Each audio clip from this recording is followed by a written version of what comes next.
Psalm chapter 97. The Lord reigneth.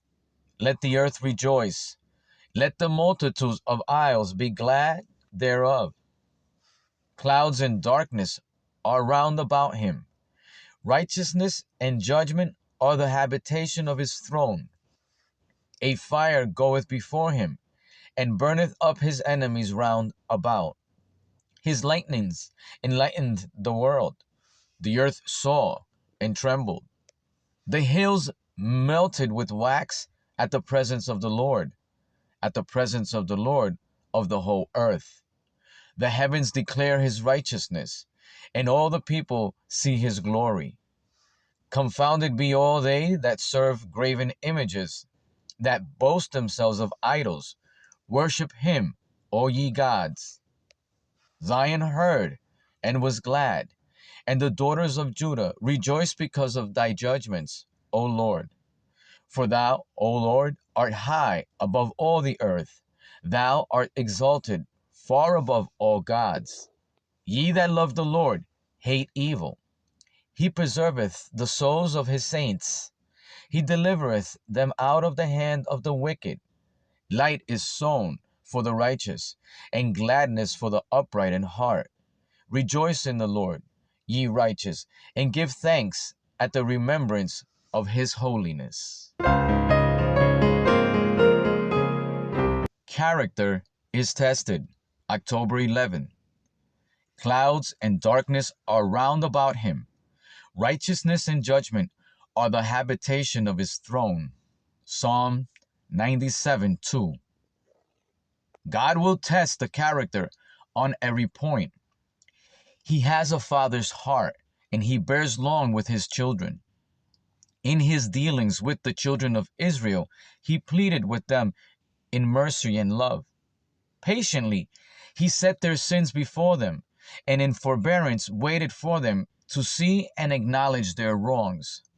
When they repented and confessed their sins, he forgave them. And though the offense was oft repeated, there were no taunting words spoken, no resentment expressed. Christ plainly stated that though one sin again and again, he is to be forgiven if he repents, even should he sin till 70 times 7.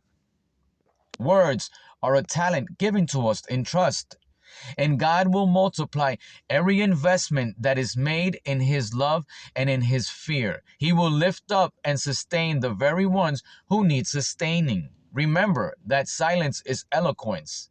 To expatiate, as has been the custom of some, separates the soul from God and brings condemnation. Let there be much praying and less talking of the mistakes of others. By much prayer, let self be wholly consecrated to God. Then work with all the facilities and powers God has given to help one another to reach a higher standard. Minister in concert with the ministering angels, and an experience will be gained that will be of the highest value. The converting power of God needs to be seen upon the tongue, restraining the words that should not be spoken. Then the Holy Spirit will be revealed, binding together, not separating.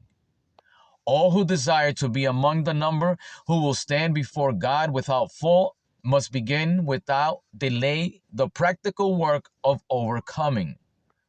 The Lord permits trials to come in order that we may be cleansed from earthliness, from selfishness, from harsh unChristlikeness of character.